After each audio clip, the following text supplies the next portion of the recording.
Hi everyone! Today I'm going to do a Winter Reads recommendations video, which I'm really excited to film. Winter is my absolute favourite time of the year. I absolutely love it. I always have because I'm absolutely obsessed with Christmas and my birthday is also in December, so it's always been my favourite month. Not only is it my favourite time of the year, it's also my absolute favourite time to read. There's nothing I love more than snuggling up in my pyjamas with a cup of tea in the living room, with the Christmas tree lights on and the fire on, and reading a really good book. It's really starting to feel like winter here in York at the moment. The weather's got so cold, it was even snowing the other day, which makes me so happy. The cold weather is also why I'm wearing this, by the way, if any of you were wondering. It's kind of like a fleece/teddy coat. I'll show you. I mean, it kind of just looks like I'm wearing my pyjamas. Am I just trying to get away with wearing my pyjamas and passing it off as a conscious fashion choice? Maybe. So I've compiled for you a list of 10 winter reads recommendations, which I absolutely love, and I've tried to do a bit of a mix in this video, so whether you want something quite magical, or adventure-filled, or historical, or maybe something a bit creepier, hopefully I should have you covered in this video. So without further ado, let's get into the books. So the first book I'm going to recommend is The Bloody Chamber by Angela Carter.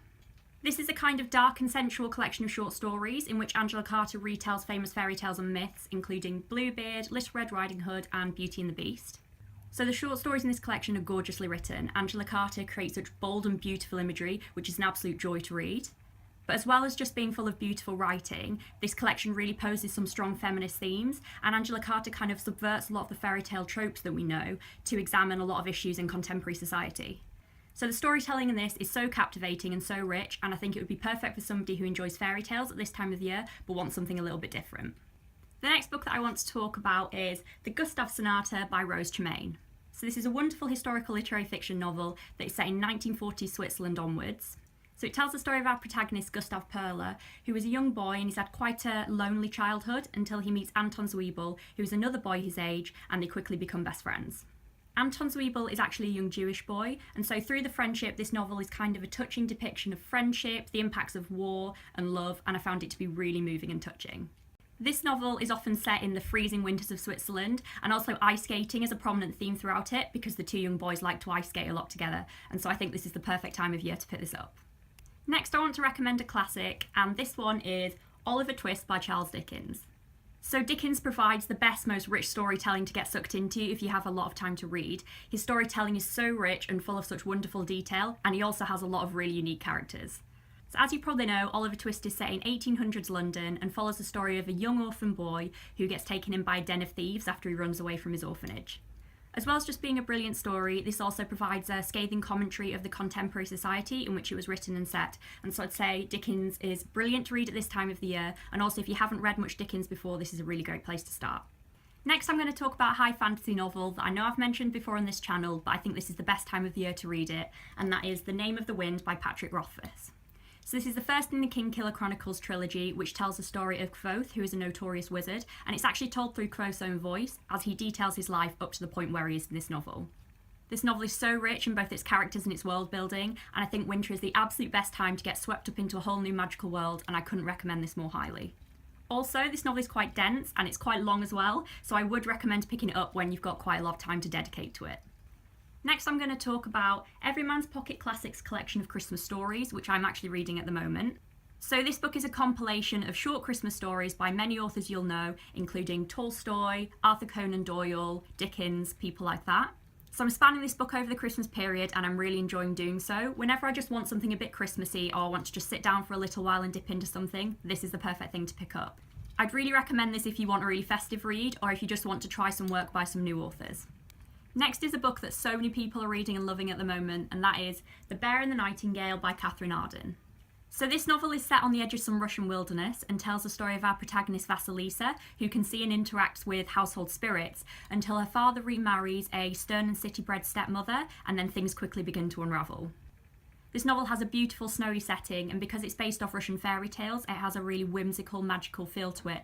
I found it to be absolutely enchanting, and I'd say now is the perfect time to pick it up, and I would highly recommend it.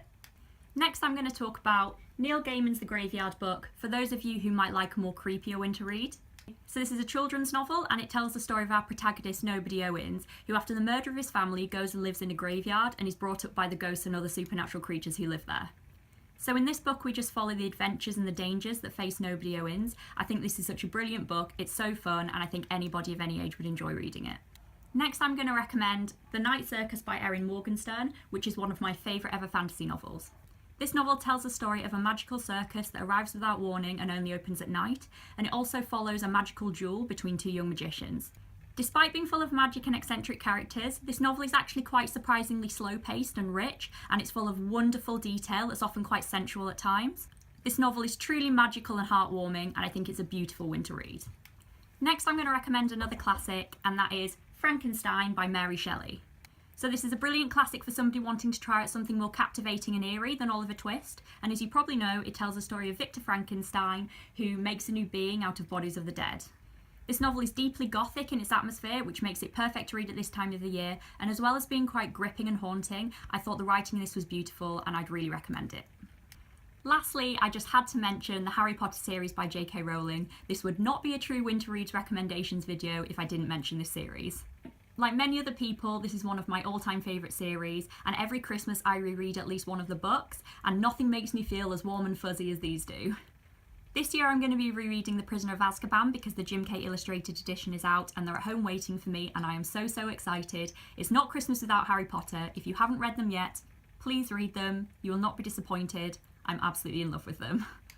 So those are my top 10 winter reading recommendations. I really hope you enjoyed this video. I'd absolutely love to know what your favourite books to read at this time of the year are, or more generally what kind of genre you like to read at this time of the year, so please comment down below, I'd really appreciate it. Hopefully we can talk about wintry books down in the comments. Thank you so much for watching, and I'll see you soon with a new video. Bye!